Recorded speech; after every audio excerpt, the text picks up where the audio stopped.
Walk the enemy to the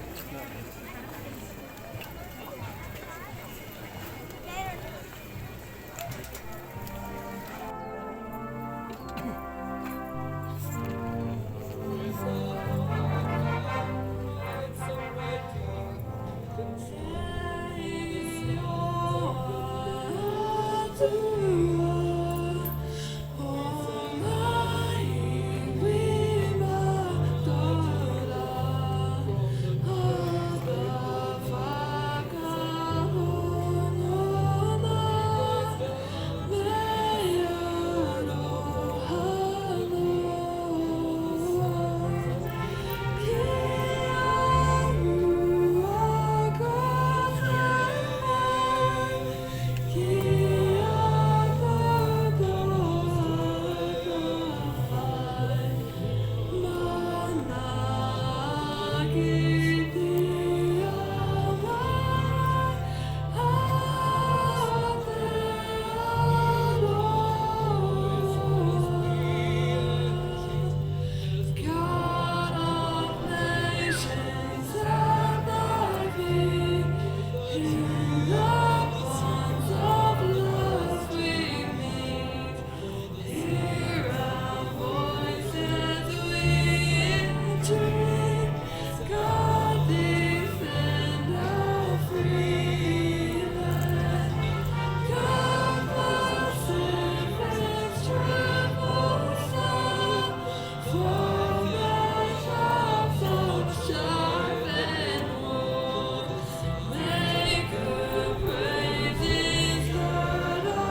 The great losses suffered by our country in the First World War brought grief and despair to homes across New Zealand.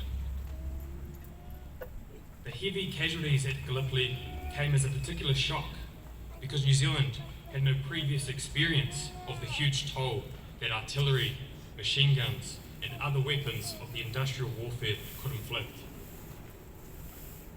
Each generation of New Zealanders has its own struggles and crosses to bear. But those who fought in the First World War had more than their fair share of misfortune. A world war, an influenza pandemic, an economic depression of unparalleled scope, and then another, even more terrible global conflict. The First World War was widely seen in New Zealand and elsewhere as the war to end all wars. But as we all know, it was not.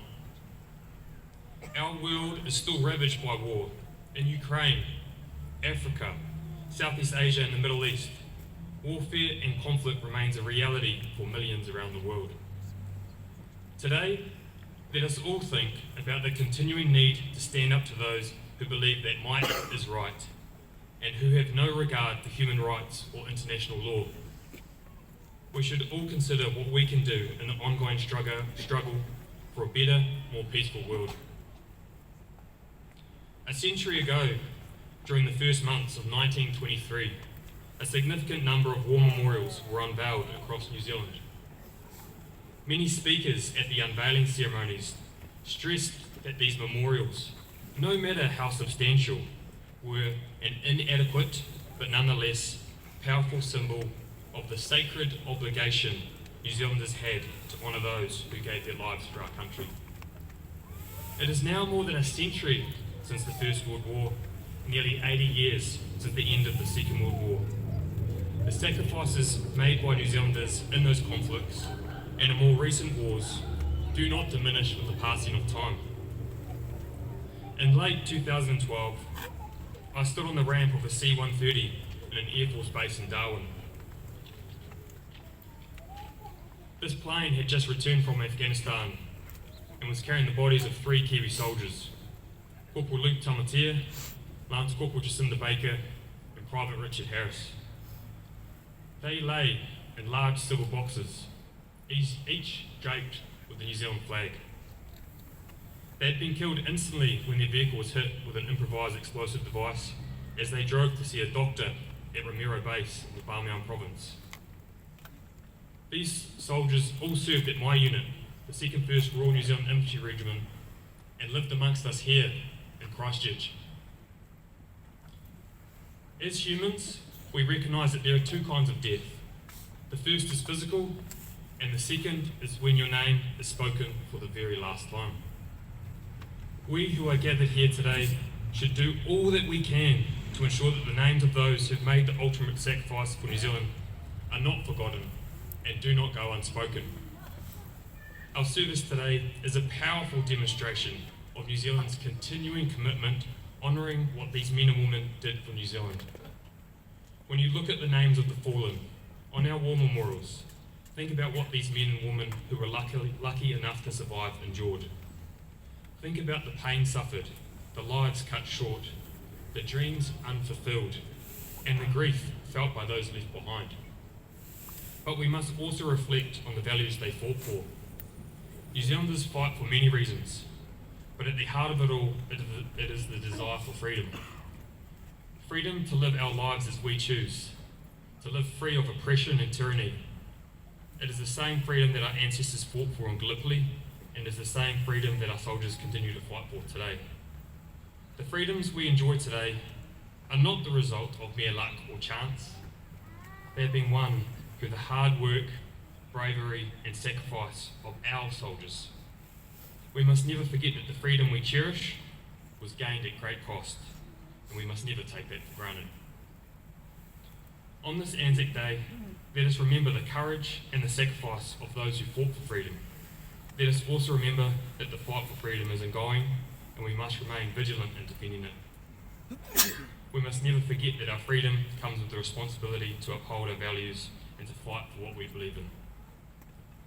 I would like to conclude with the words inscribed on the Thames High School War Memorial below the list of 27 old boys who were killed in the First World War. Remembering the dead, let the living be humble.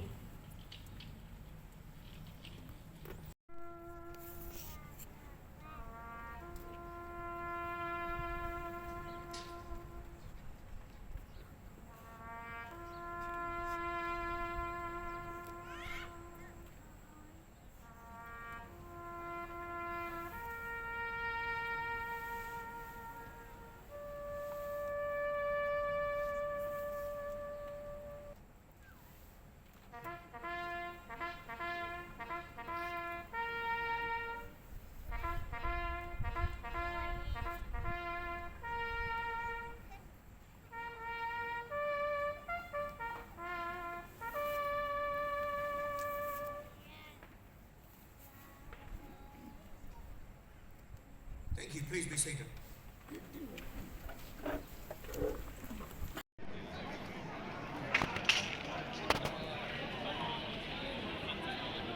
Apparently, Tom is